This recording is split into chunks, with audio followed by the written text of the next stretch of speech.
Welcome to iPest Pesticide Spill Control course. In this course, you will receive initial training on how to prevent and handle chemical spills if you experience one while working with pesticides. Spills happen, and when they do, your training will assist you in mitigating the damage and preventing further harm to yourself and others. All employees in the pest control industry who handle chemical pesticides, rodenticides, and termiticides must complete spill control training. This training, along with ongoing education, should be mandatory before any employee participates in the application, handling, or transportation of these substances. It's important to remember that spills happen.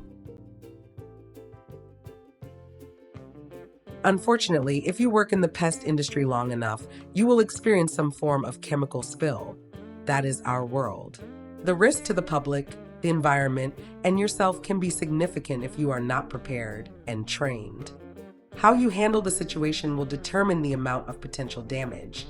A chemical spill is defined as the uncontrolled release of a hazardous chemical as a solid, liquid, or gas. Yes, chemical spills can happen.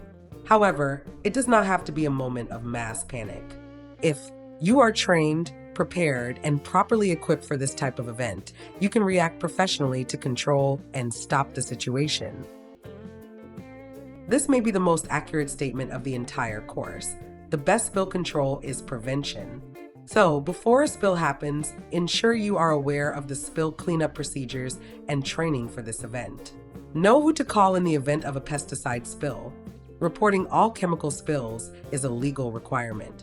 Make sure you have the appropriate personal protective equipment, including chemical gloves, suits, masks, and respirators to protect yourself.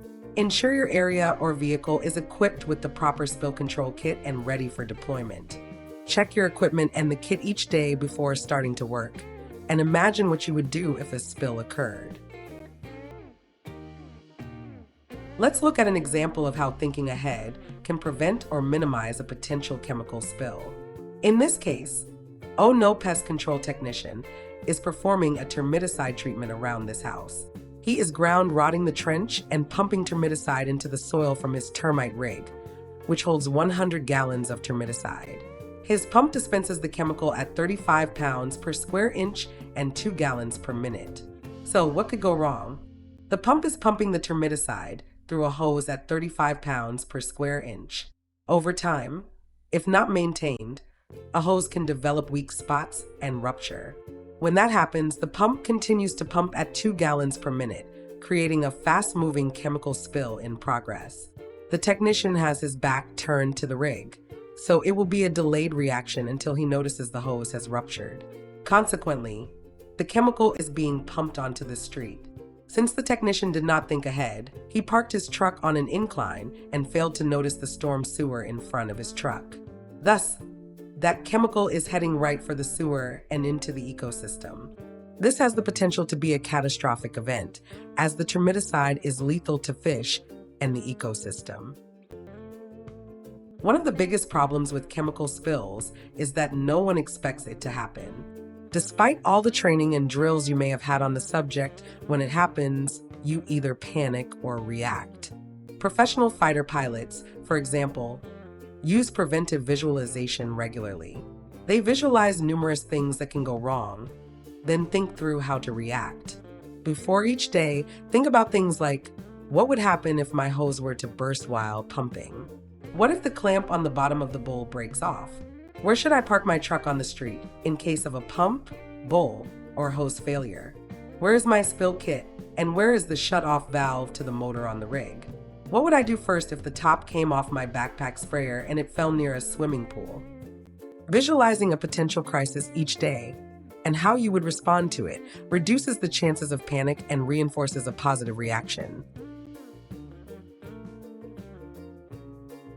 If the only time you have to think of how you will handle a spill is when it happens, well then, my friend, you are screwed. That is one way to say it, but I have to agree.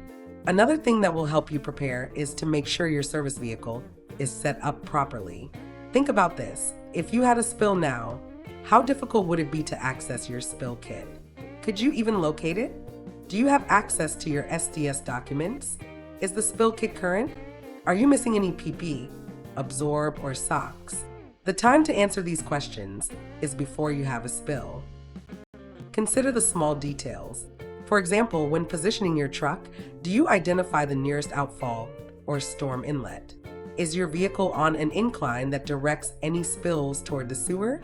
If a spill occurs, how would you contain it, and how quickly could you respond? That is being proactive. Before you left the office, did you check your hoses and clamps? Is the equipment leaking? Is the bowl secured? Are any of your handheld sprayers leaking or in bad condition?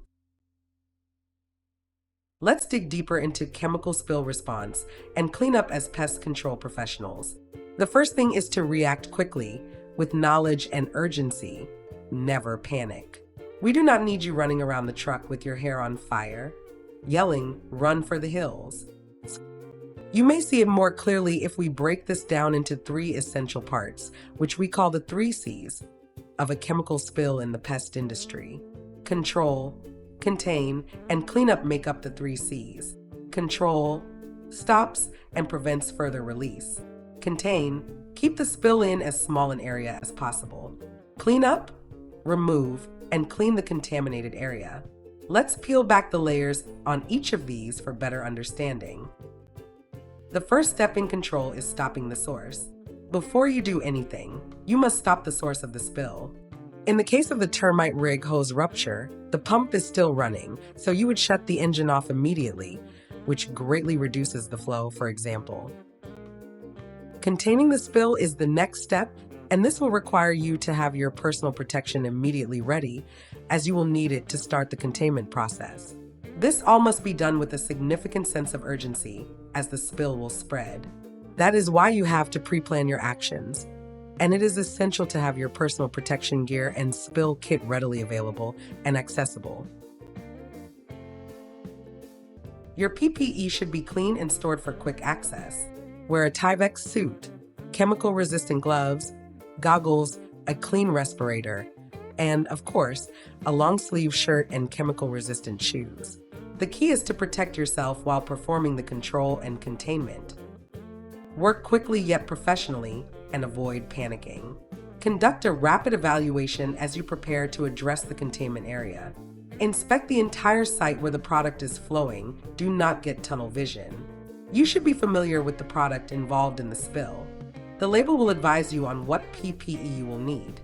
Always review the labels you are working with and know them. You will not have time to read a label when you experience a spill. Can you secure the site? Are children playing or running through the area? Are pets a concern in entering the area? Keep all these factors in mind as you address the containment. Your spill kit should have the essentials to handle a spill until help arrives. Make sure it has chemical-resistant gloves, chemical-resistant coveralls, or Tyvek suits that will fit you. You should already be wearing chemical-resistant boots, splash goggles, a clean respirator, a temporary hazardous materials storage bag, absorbent material, absorbent socks, sometimes called a snake, liquid detergent.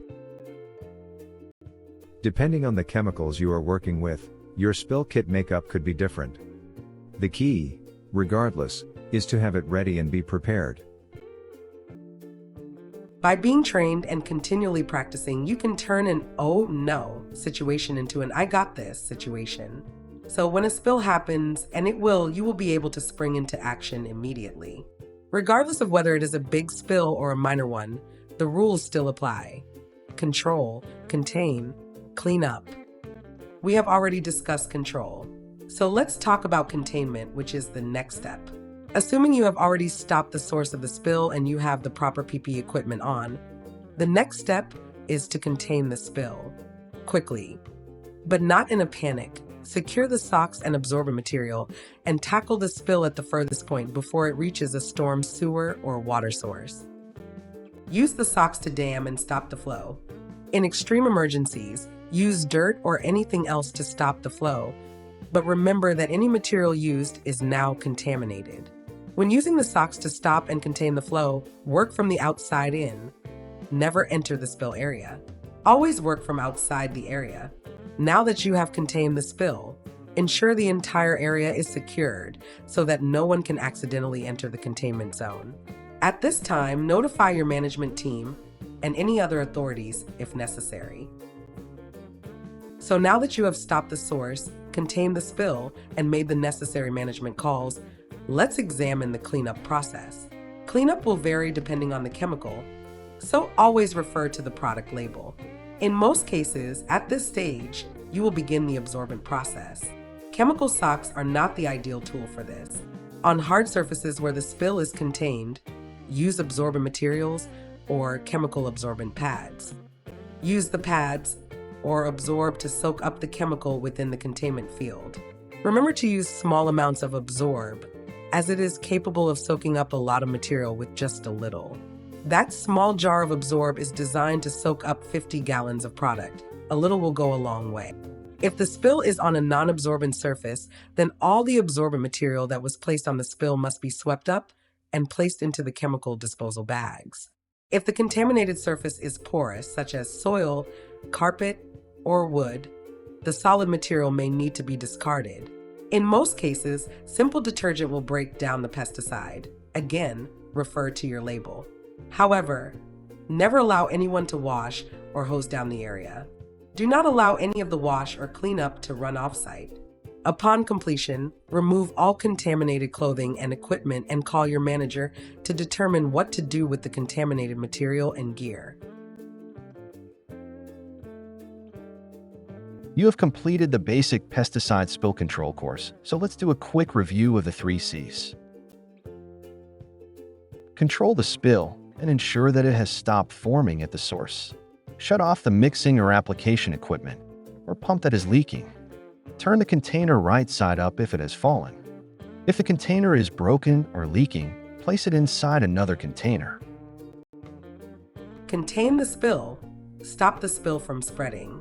Use chemical socks or even mounds of dirt in an emergency to make a dam around the spreading spill to halt its progress. Rope off the area to secure it so no one or animals enter the spill zone. Clean up. Do not use water, it will spread the spill and make it worse. Soak up the liquid with absorbent mats. After it has been absorbed, sweep up the area and dispose of it in temporary chemical disposal bags. It is simple if you are trained and prepared. Good luck, and always think ahead.